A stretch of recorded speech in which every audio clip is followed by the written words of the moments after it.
So hello guys, welcome back to the another video. और आज की इस वीडियो में मैं बात करूंगा कि आपको पता है कि सितंबर इनटेक बहुत ज़्यादा क्लोज है और आई थिंक कि एडमिशन्स वगैरह सब लोगों के हो गए होंगे, ऑफर लेटर वगैरह आ ही रहे होंगे। और अगर नहीं भी आए तो वेट कर लेना, आ जाएंगे मोस्ट प्रोबेबली। और अगर आपको ये अभी तक ऑफर लेटर वगैरह नहीं आया तो भाई अगर आप एजेंट के थ्रू एप्लीकेशन वगैरह करा रहे हो तो उनको रीच करो। अदरवाइज आप डायरेक्टली एडमिशन टीम, यूनिवर्सिटी की एडमिशन टीम को मेल करो। लाइक अगर यूनिवर्सिटी की ऑफ एसेक्स से हो तो यूनिवर्सिटी ऑफ एसेक्स की एडमिशन टीम को मेल करो डायरेक्टली, और हर दिन अपडेट लिया करो तो बेटर रहेगा। और अगर आप एजेंट के थ्रू एप्लीकेशन कर रहे हो तो एजेंट को अपडेट करो, मतलब उनसे अपडेट लो कि भाई where is your application, where is your cash letter, अभी तक क्यों नहीं आया। मतलब सारी चीज़ें अपडेट रखा करो अपने लिए। और ट्राई करना कि अपना जो पर्सनल ईमेल है वो यूनिवर्सिटी को दो, ना कि एजेंट का ईमेल एड्रेस देना यूनिवर्सिटी को, ताकि जो सारे अपडेट्स, अगर कोई भी नेसेसरी डॉक्यूमेंट या कुछ भी हो तो वो डायरेक्टली यूनिवर्सिटी के थ्रू आपके पास आए ईमेल, ना कि एजेंट के पास जाए फिर एजेंट आपको इन्फॉर्म करे। क्योंकि बाई मिस्टेक लाइक अगर एजेंट कुछ भूल गया है अपडेट करना आपको या कुछ भी, तो भाई प्रॉब्लम आपको होगी, ना कि एजेंट को होगी। एजेंट का काम तो बस लाइक कुछ भी प्रॉब्लम क्रिएट कर देगा, तो भाई प्रॉब्लम मतलब टोटली आपको होगी। तो ट्राई करना कि एजेंट को बोलो कि भाई मेरा पर्सनल ईमेल एड्रेस जो है रजिस्ट्रेशन करेगा, रजिस्ट्रेशन के टाइम पे जब यूनिवर्सिटी के पोर्टल पे है तब वो आपका एड्रेस, ईमेल एड्रेस डालेगा, ताकि जो भी अपडेट्स वगैरह है यूनिवर्सिटी के थ्रू आपको डायरेक्टली रिसीव हो।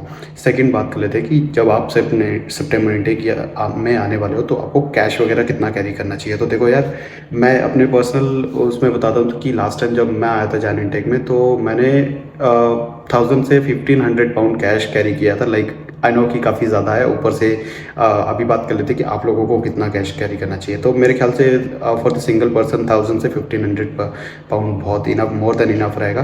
क्योंकि इनिशियल मंथ में भाई पता नहीं आपकी जॉब कब लगेगी कब नहीं लगेगी, फिर इनिशियल डिपॉजिट भी आपको देना होगा। अगर आपने रेंट ऑलरेडी पे करके आ रहे हो तो बहुत अच्छी बात है। अगर नहीं पे करके आ रहे हो तो सपोज करो एयरबीएनबी या किसी होटल या फ्रेंड के यहाँ पे स्टे करने का प्लान है, या फिर अकोमोडेशन के लिए कुछ भी आपने टेम्प्रेरी स्टे ले रखा है, तो आपको अगर घर मिलता है नियर बाय यूनिवर्सिटी या कहीं भी मिलता है या 1-2 महीने के बाद मिलता है तो भी आपको डिपॉजिट वगैरह देना पड़ेगा, गारंटर वगैरह देना पड़ेगा। तो कैश अमाउंट लग सकता है, और अगर आपका बैंक अकाउंट होगा उससे ट्रांसफ़र कर सकते हो तो ईजी रहेगा। बट यहाँ पे कैश की बात हम करते हैं कि अगर आप 1000 से 1500 के पाउंड के बीच में लेके आते हो तो भी मोर देन इनफ रहेगा। और भाई ट्राई करना कि बिल लेके आओ, क्योंकि जो इंडिया में होता है कि या तो आप बिल बनवा सकते हो उसका, मतलब जीएसटी के साथ, या फिर नहीं बनवा सकते। बाकी अदर कंट्री का मुझे आइडिया नहीं है कि कैसे वर्क करता है।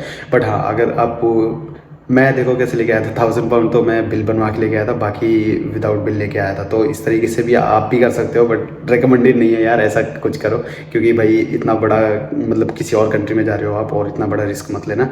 ट्राई करना कि सबका ही बिल लेके आना, मतलब अगर 1000 पाउंड आपने कन्वर्ट करवाया तो 1000 पाउंड का जेन्युइन बिल लेके आना। और भाई आरबीआई रजिस्टर्ड जो होंगे ना, जो कन्वर्जन वगैरह करते हैं करेंसी का, उनसे ही करवाना, ताकि आपके पास एक ऑथराइज्ड बिल हो कन्वर्जन का कि आप ये करेंसी जो है एक्सचेंज करके इस स्टोर से लेके आए हो। ताकि अगर आपको एयरपोर्ट पे भी क्वेश्चनिंग हो कि इतना कैश आप किस पर्पज़ से लेके आए हो, तो आपके पास एटलीस्ट आंसरेबल हो कि मैं इस पर्पज़ से लेके आया हूँ। अकोमोडेशन सर्च करना है आपको, यूनिवर्सिटी का फ़ी पे करना है, या कोई भी रीज़न से आप एटलीस्ट आंसरेबल होगे। तो इस वजह से आप 1000 से 1500 पाउंड के बीच में कैरी कर सकते हो फॉर द सिंगल पर्सन।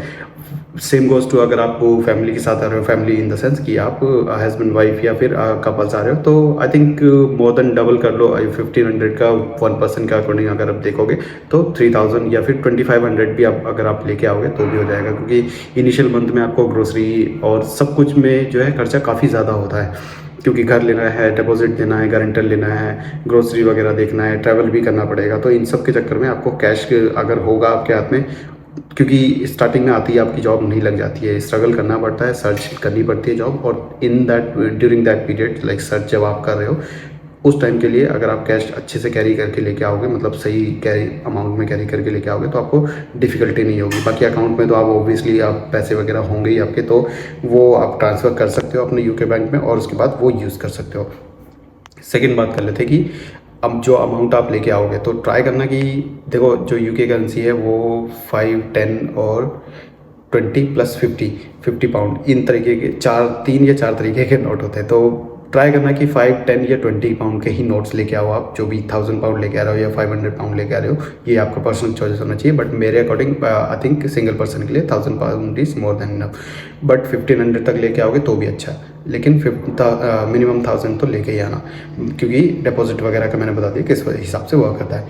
बाकी ये जो नोट्स की मैं बात कर रहा हूँ, ट्राई करना कि 20 या 10 पाउंड के ही नोट लेके आओ, 50 पाउंड का नोट मत लेके आना भाई। बहुत ज़्यादा मतलब किसी पर्सन के लिए चेंज करना मुश्किल हो जाता है। जैसे इंडिया में हम 2000 रुपये का नोट लेके अगर 100 या 200 रुपये का सामान लेने गए हैं, तो आप समझ सकते हो कितनी डिफ़िकल्टी होती है पर्सन के लिए चेंज करना, ये जो मतलब रिमेनिंग बैलेंस देना कितना डिफ़िकल्ट होता है। तो same goes two year, 50 pound का नोट लगभग 5000 रुपये होता है इंडिया के। तो आप सब मतलब एक्सपेक्ट कर समझ सकते हो, अज्यूम कर सकते हो कि कितना डिफ़िकल्ट होगा उसके लिए चेंज करना। बट हाँ, सुपर मार्केट्स वगैरह में हो जाता है चेंज, लाइक टेस्को, वास्ता या जो भी सेंसबरी वगैरह हो गया, उनमें ईजिली चेंज हो जाता है।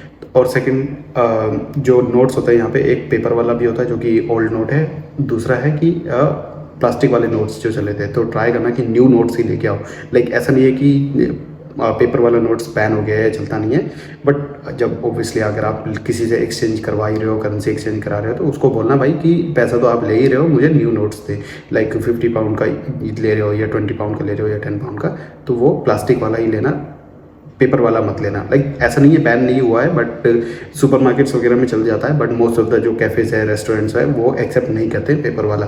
लाइक वैलिड है but still they don't accept, I don't know the reason, and legally they should accept it. मैं जो पेपर वाले नोट्स लेके आया था 50 पाउंड के, वो कहीं ना कहीं किसी स्टोर पे एक्सेप्ट नहीं कर रहे थे, तो मुझे बड़ी डिफिकल्टी हुई थी। और जाके फिर मेरे को या तो बैंक में डिपॉजिट करना पड़ा था कुछ अमाउंट, और अदरवाइज मेरे को जो है सुपर स्टोर पे ही यूज़ करना पड़ा था। तो इस रीज़न से मैं बोल रहा हूँ कि अगर आप नोट्स जो करेंसी एक्सचेंज कराओगे, वो पेपर वाला मत लेके आना, प्लास्टिक वाले लेके आना। और ट्राई करना कि 20 या 10 पाउंड्स के नोट लेके आना, 50 पाउंड का थोड़े से कम लेके आना तो अच्छा रहेगा।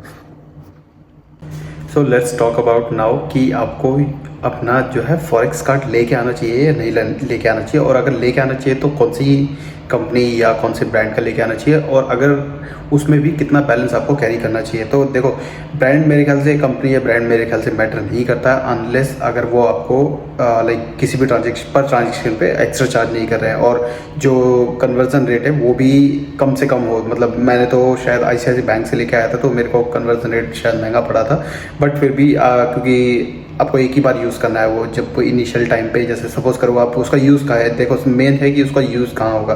तो डेबिट कार्ड का यूज़, मतलब फॉरेक्स कार्ड का, not debit card, so forex card का यूज़ मेनली वहाँ पे होगा, जैसे आपको सपोज करो हीथ्रो पे आप लैंड करते हो या किसी एयरपोर्ट पे आप लैंड करते हो, वहाँ से अगर कैब वगैरह बुक करते हो एंड दैट कैब वाला आपसे कैश वगैरह एक्सेप्ट नहीं कर रहा है, या फिर आपको ऊबर बुक करनी है, तो ऊबर बुक करने के लिए आपको ऑनलाइन ही पेमेंट करनी पड़ेगी। यहाँ पे कैश नहीं एक्सेप्ट कर रहे थे वो लोग, मेरे साथ ये एक्सपीरियंस हुआ था। उस वजह से मैं फॉरेक्स कार्ड लेके आया था और वो वहाँ पे यूज़ हुआ था। और मैं तो ट्रेन टिकट भी बुक किया था, तो ट्रेन टिकट बुक करने के लिए तो कैश हो गया था, लेकिन किसी मशीन पे जो है कैश अवेलेबल नहीं था, मतलब कैश जो है एक्सेप्ट नहीं कर रहे थे कहीं पे स्टेशन पे।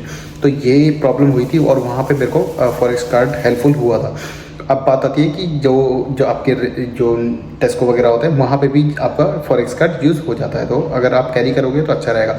अब बात आती है कि मिनिमम अमाउंट कितना है, तो यार 400 to 500 अगर कैरी कर लोगे, वैसे तो 250 पाउंड मैं लेके आया था, कैरी किया था, और वो अभी भी मेरे ख्याल से 150 या 100 पाउंड अभी भी पड़ा हुआ है, तो वो मेरा अभी तक यूज़ हुआ नहीं है। तो मेन बात यह है कि अगर आप 150 से 200 पाउंड या 200 पाउंड तक भी मिनिमम लेके आओगे, तो वो भी वर्क कर जाएगा। तो इतना मतलब ज़्यादा हैवी अमाउंट उसमें लोड करने की ज़रूरत नहीं है आपको। 150 से 200 पाउंड मिनिमम बैलेंस आप कैरी कर लो, वो भी हेल्पफुल होगा, क्योंकि यहाँ पे आके आप अकाउंट खुलवा ही लोगे, उसके बाद आपको इंडिया से पैसे मंगा के या जैसे भी आप करना चाहो वो कर ही लोगे कि। और मिनिमम बैलेंस मैंने बता ही दिया आपको, कितना यूज़ कर लेना तो हेल्पफुल होगा। बाकी यही सब था आज की वीडियो में। बताना वीडियो कैसी लगी आपको, इन्फॉर्मेटिव थी या नहीं थी।